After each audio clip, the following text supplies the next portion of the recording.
I am 99 years old. My name is Howard Calloway, and I want to tell you about the night the radio went quiet.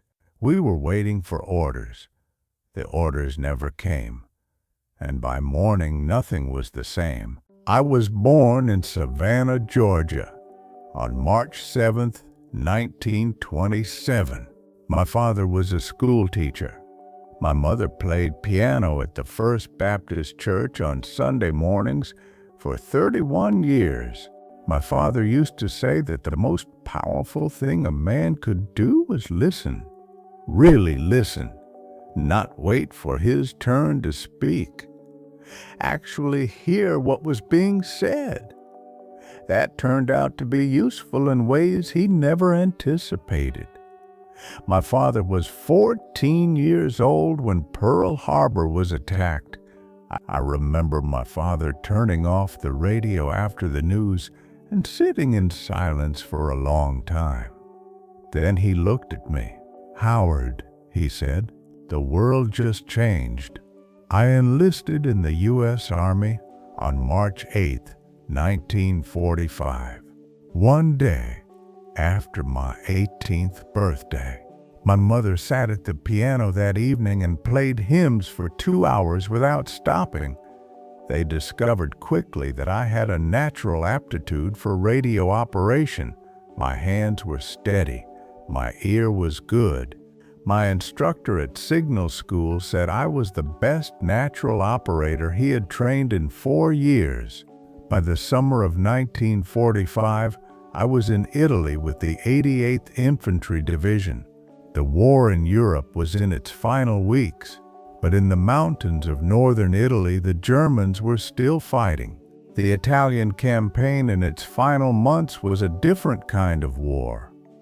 It was not the open fields of France or the frozen forests of Belgium. It was mountains, narrow valleys, stone villages perched on ridges fortified for centuries. The Germans used the terrain expertly. Every ridge was a defensive line, every village a potential ambush. Moving forward meant taking ground meter by meter. My job was to maintain communication between our platoon and battalion command. In the mountains, radio signals bounced off rock faces, got swallowed by valleys, disrupted by weather. A good operator learned to work around all of that. My platoon leader, Lieutenant Carl Hennessy from Boston, told me on my first day in the field, "Calloway, every man in this platoon is depending on you to keep us connected. The moment that radio goes silent, we are blind. Don't let it go silent." I never did, until the night it didn't matter whether I did or not. August 14th, 1945. A ridge overlooking a small valley in the Apennine Mountains of northern Italy. Our platoon had been holding a forward position on that ridge for 3 days. 18 men. We had pushed ahead of the main line to observe German movements in the valley below and report back. The plan was straightforward. Hold the position, observe, transmit intelligence, and when the order came to pull back, withdraw to the main line before dark. The withdrawal order was supposed to come through at 22 o'clock. I set up my radio in a stone farmhouse on the eastern edge of the ridge. Good position, clear sight line in most directions. I ran a check at 21 o'clock and made clean contact with battalion. Signal was strong. Everything was working. Lieutenant Hennessy came by at 21:30. "You good, Calloway?" "Good, sir. Strong signal. Ready for the 22 o'clock call." He nodded and went back to check the perimeter. At 22 o'clock, I keyed my receiver and waited. Nothing. 22F5. I transmitted a request for confirmation. Standard procedure when the scheduled call didn't come through. Nothing. 2210. I checked my equipment. Everything functioning. The problem was not on my end. 2215. I transmitted again. Longer this time. Gave our position, our status, our readiness to withdraw. Nothing. Hennessy appeared in the doorway at 22:20. "Calloway, where's the call?" "No contact yet, sir. Equipment is functioning. I can't raise battalion." He looked at the radio for a moment, then at me. "Keep trying," he said. I kept trying. 23 o'clock. Still nothing. An hour past the scheduled call. Hennessy had gathered the senior men. I could hear them talking in low voices in the next room. The options were few. Move without orders and risk walking into something in the dark. Stay and wait, or try to send a runner back to the main line. The runner option meant one man crossing 2 miles of mountain terrain at night, alone, in territory that was not fully secured. Hennessy chose to wait. I stayed at that radio until 2 o'clock in the morning. 4 hours of silence. 4 hours of transmitting into nothing.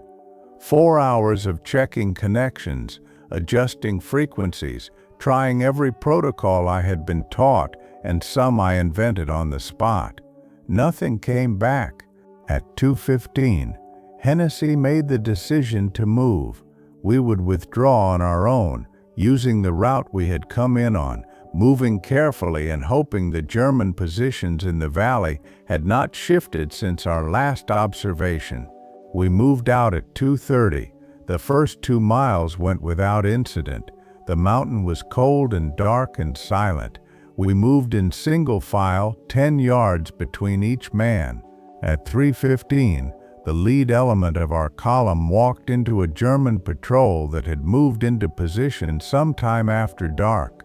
The firefight lasted 11 minutes. We lost 4 men. When we reached the main line at 4 o'clock, I learned what had happened to the radio. A relay station at Battalion had suffered a generator failure at 21:47, 13 minutes before our scheduled call. They had been trying to reach us too. From their end, our frequency had also gone dead. Nobody's fault. Equipment failure. The mathematics of war. 4 men were gone anyway. I sat down after the debrief and did not move for a long time. The 4 men we lost were not strangers. Private Joe Amato from Philadelphia, who had shown me photographs of his daughter 3 days before. Corporal Dave Sims from Kansas, who could make anyone laugh no matter how bad things were. Private Ray Okubo from Hawaii, who had been planning to open a restaurant when he got home.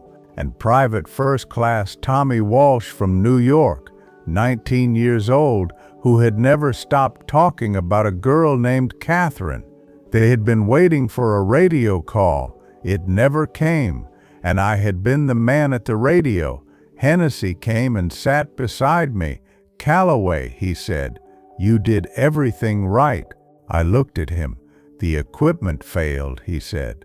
"Not you." I nodded. I understood what he was telling me.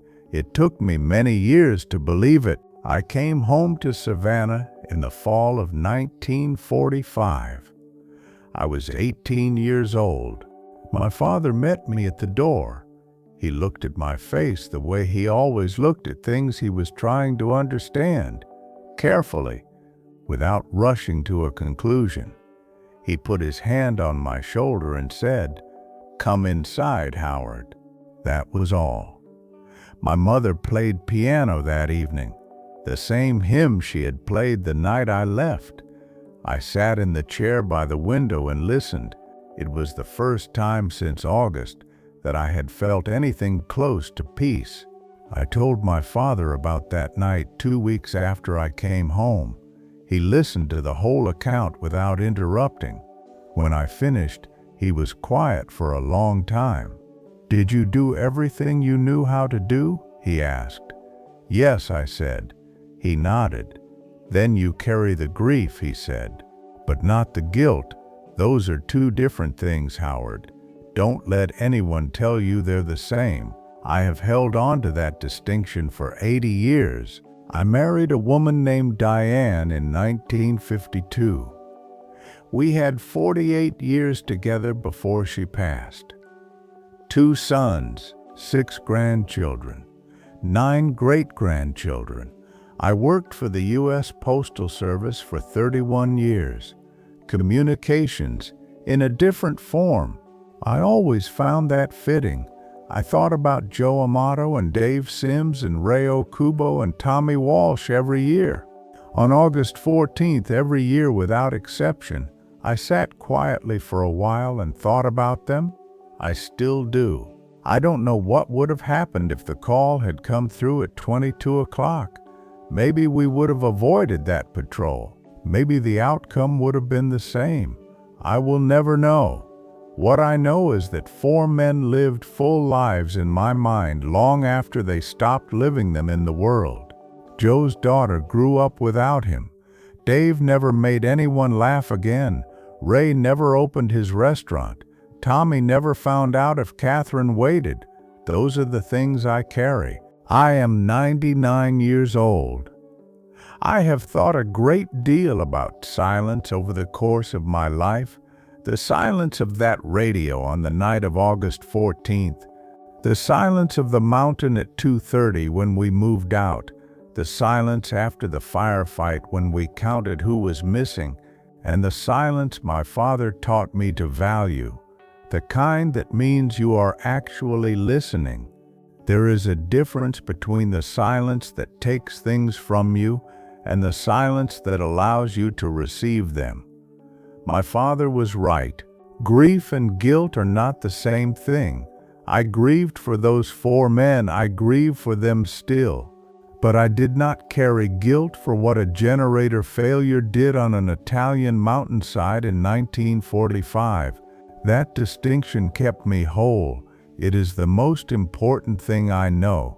Here is what I want to leave you with.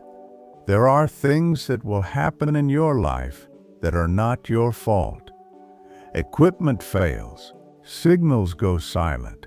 People are lost because of circumstances that no amount of skill or devotion could have prevented. When those things happen, you will be tempted to carry them as guilt, to replay the night and find the decision you could have made differently. Sometimes that is true. And when it is, you carry it and learn from it. But sometimes the generator just fails. And the 4 men are gone not because of anything you did or didn't do, but because that is what war does. Learn the difference between grief and guilt, between what was in your hands and what was never in your hands at all. My father taught me that.